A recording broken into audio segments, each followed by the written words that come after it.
is human commonality. It's that which we share in common with one another.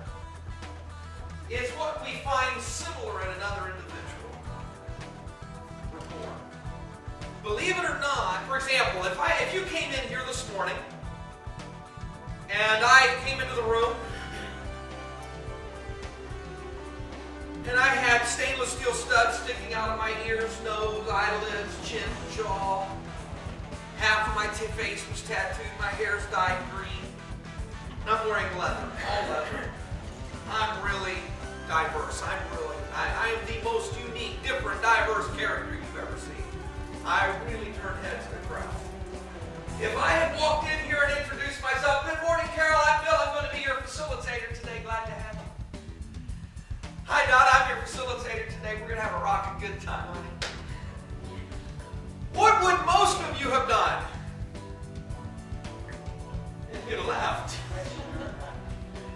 Now, some of you would have stayed out of morbid curiosity, and you know it. I got to see where this is going.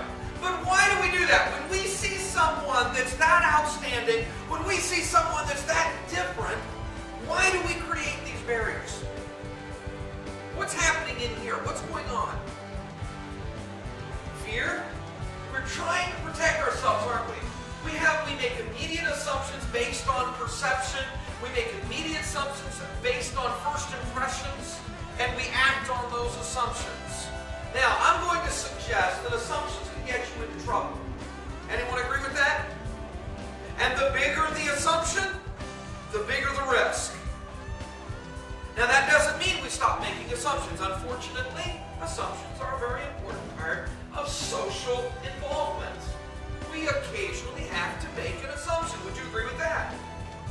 Okay? But be aware, the greater the assumption, the greater the risk. Here's the solution. And I got there, I'm ready to check in. They have a special line for those of us who are Hilton Honors members. And I got into that line because I knew I'd get checked in more expeditiously. There were several people ahead of me. It was finally my turn, and I've been waiting patiently. And when it was my turn to step up to the line, the man behind the counter, without saying a word, simply ushered me to the side, indicated I shouldn't step forward, and ushered up the person behind me. Now, I really didn't think a whole lot of this until it happened twice. Now, you need a little bit of history for the story to make sense. At the end of a seminar day, if I'm going to another city on tour, and I'll be speaking in another location, the first thing I do before I travel is I get out of my suit and tie, I put on my favorite pair of fatigues, my favorite t-shirt, and if weather permitting, my favorite sandals. And they're all my favorites for a reason. So I looked a little disheveled.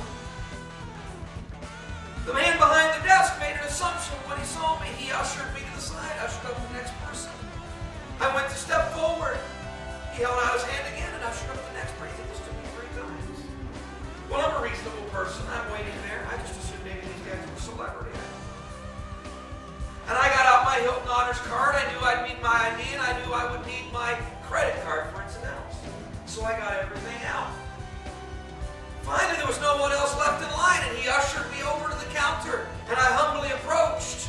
And he slid a piece of paper across the counter to me, and I noticed in bold print across the top, it said application for employment. That didn't bother me too bad. He was making an assumption based on my appearance. So I laid down my diamond card right on top.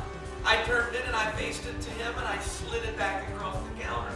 When he saw my Diamond Hilton Honors program card, I swear he turned 16 shades of white. I thought he was going to pass out right there in front of me.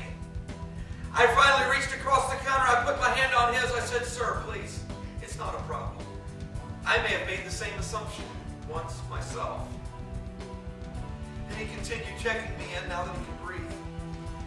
And he finally looked at me and said, "Mr. Carpenter, I apologize. I should never have made an assumption like that, and I feel terrible. Is there anywhere I can make, any way at all I can make it up to you?" And in jest I said,